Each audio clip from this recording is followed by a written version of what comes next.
नमस्कार साथियों, YouTube channel Sanjay Jha speaks में फिर आप सभी का स्वागत है। साथियों, आज हम आपको सोलर सिस्टम, खासकर चंद्रमा, पृथ्वी और सूर्य यानी मून, अर्थ और सन का जो कोरिलेशन है उसके बारे में बताएंगे। ये जानना आप सभी के लिए, खासकर जो प्रतियोगी परीक्षाओं की तैयारी कर रहे हैं, जो सामान्य ज्ञान में रुचि रखते हैं, जनरल नॉलेज जो अपना मजबूत करना चाहते हैं, उनके लिए ये सब जानना बहुत ज़रूरी है। तो हम बात करते हैं मून, अर्थ और सन के बारे में। साथियों, सबसे पहले हम सन की बात करते हैं। सन हमारे सोलर सिस्टम का केंद्र है, सेंट्रल पॉइंट है। इसके साथ इसके चारों ओर चक्कर लगाने वाले 9 ग्रह हैं और उन सभी ग्रहों के अपने अपने उपग्रह हैं। तो ये सब मिल कर के सोलर सिस्टम हमारा सोलर सिस्टम बनाता है। वो सोलर सिस्टम जिसमें हमारी पृथ्वी है।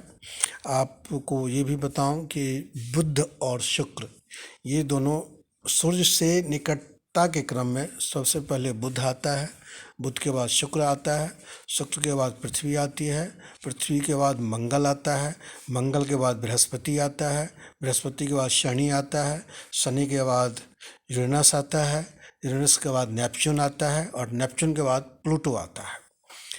तो ये दूरी के क्रम में, तो इस तरह से देखें तो सूर्य के सबसे निकटतम ग्रह बुध है, उसके बाद शुक्र है और उसके बाद पृथ्वी है। अगर हम पृथ्वी से निकटतम ग्रहों की बात करें तो पृथ्वी से निकटतम ग्रह एक तरफ शुक्र है और दूसरी तरफ मंगल है। मंगल तक बुध, शुक्र, पृथ्वी और मंगल तक के ग्रह को पार्थक्य ग्रह कहते हैं। यानी इसकी जो बनावट है, इसमें कहीं ना कहीं ऑक्सीजन, कहीं ना कहीं गैस और मटेरियल और सॉलिड का यूज हुआ है, तो इसको पार्थक्य कहते हैं। और मंगल से ऊपर के जितने भी ग्रह हैं, बृहस्पति से लेकर के प्लूटो तक, इसको बृहस्पति ग्रह कहते हैं, क्योंकि ये सिर्फ और सिर्फ गैस से बने हुए ग्रह हैं। तो फिलहाल हम आते हैं पृथ्वी, शुक्र, पृथ्वी, सूर्य और मून पे यानी चंद्रमा पे। तो आपको बताऊं कि पृथ्वी से सूरज की दूरी 15 करोड़ किलोमीटर है। पृथ्वी से सूरज की दूरी 15 करोड़ किलोमीटर है। 15 करोड़ किलोमीटर होने के कारण सूर्य की रोशनी को पृथ्वी तक पहुंचने में 8 मिनट का समय लगता है, 8 minute. And this is also very important for to you for know that the average speed of light is 3 lakh kilometre per second.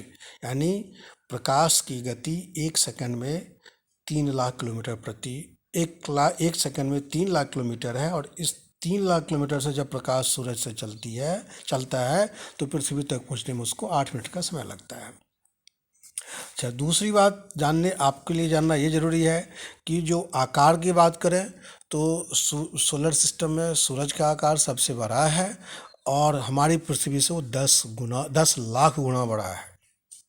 सूरज हमारी पृथ्वी से 10 लाख गुना बड़ा है। शुक्र और यूरेनस को छोड़कर, शुक्र और यूरेनस का जो परिक्रमण गति है वो घूर्णन गति है, एंटी क्लॉकवाइज है। बाकी सभी ग्रहों इंक्लूडिंग अर्थ का जो घूर्णन गति है क्लॉकवाइज है। इसके साथ सभी ग्रहों की 2 गति है, घूमने की 2 गति है। एक है घूर्णन और एक है परिक्रमण। घूर्णन गति उसको कहते हैं जिसको रोटेशन और रिवॉल्यूशन, घूर्णन को रोटेशन कहते हैं और परिक्रमण को रिवॉल्यूशन कहते हैं। घूर्णन गति यानी रोटेशन वो है जो कोई ग्रह अपनी अक्ष पे घूमता है, और रिवॉल्यूशन उसको कहते हैं जो सन के चारों ओर चक्कर लगाने में जो टाइम लगता है। तो अब आपको हम बताएं कि बुध चूँकि अर्थ के सबसे नज़दीक है, nearest planet of the earth, so it takes only 80 days to rotate, to revolute. मतलब मेरा कहना यह है कि सूर्य के चारों ओर चक्कर लगाने में बुध को केवल और केवल 88 दिन लगता है। इसलिए बुध ग्रह पर अगर आप रहेंगे तो आपका एक साल सिर्फ 88 दिन का होगा।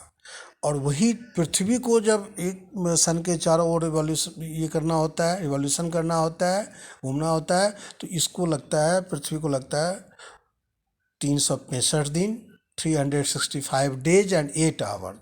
That means this is the revolution time of Earth, and so the 1 year, the days of मतलब 1 year is 35 days in Earth.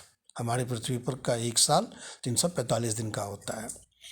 उसी तरह से अगर हम सबसे दूर के ग्रह यूरेनस की बात करें तो उसको पृथ्वी का एक चक्कर, उसको सोलर सिस्टम में सन का एक चक्कर लगाने में 248 ईयर्स लगता है। यानी वहाँ का यूरेनस का एक साल हमारे एक साल की तुलना में, तो हमारा जो एक साल होता है वो 248 ईयर्स का उसका एक साल होता है। तो आप समझ लीजिए कि यूरेनस तो हमारे पृथ्वी से और खासकर हमारे सोलर सिस्टम हमारे सन से कितना दूर पे बैठा हुआ है। तो ये है हमारे सोलर सिस्टम के बारे में। और एक चीज़ और आपको समझनी चाहिए कि चंद्रमा पृथ्वी का एकमात्र उपग्रह है। चंद्रमा का जो डायमीटर है वो पृथ्वी की डायमीटर का 1/4 है। पृथ्वी से चंद्रमा की दूरी 3,84,000 किलोमीटर है। चंद्रमा चूँकि नज़दीक है इसलिए जो रिफ्लेक्शन होता है उसका, और रिफ्लेक्शन का light the light of reflection हमारी पृथ्वी पर पहुंचने में सवा सेकंड का समय लगता है, यानी 1.25 सेकंड। पृथ्वी चंद्रमा की एक खास बात और है कि चंद्रमा अपने अक्ष पे घूमने में जितना टाइम लेता है उतना ही टाइम पृथ्वी के चारों ओर चक्कर लगाने में लेता है। यानी 27 दिन में वो अपने अक्ष पे भी घूमता है और 27 दिन में वो पृथ्वी का चक्कर भी लगा लेता है। क्योंकि उसके घूर्णन यानी रोटेशन और रिवॉल्यूशन का जो पीरियड है वो एक ही है, इसलिए हम हमेशा चंद्रमा का एक भाग ही देख पाते हैं। इससे दो बातें साबित होती है, एक ये कि अगर चंद्रमा पर हम रहें तो उसका वर्ष केवल 27 दिन का होगा, और दूसरी बात ये कि पृथ्वी से चंद्रमा का एक ही हिस्सा क्यों दिखता है वो इसलिए कि जितना टाइम वो अपने अक्ष पे घूमने में लेता है उतना टाइम वो पृथ्वी के चारों ओर चक्कर लगाने में लेता है।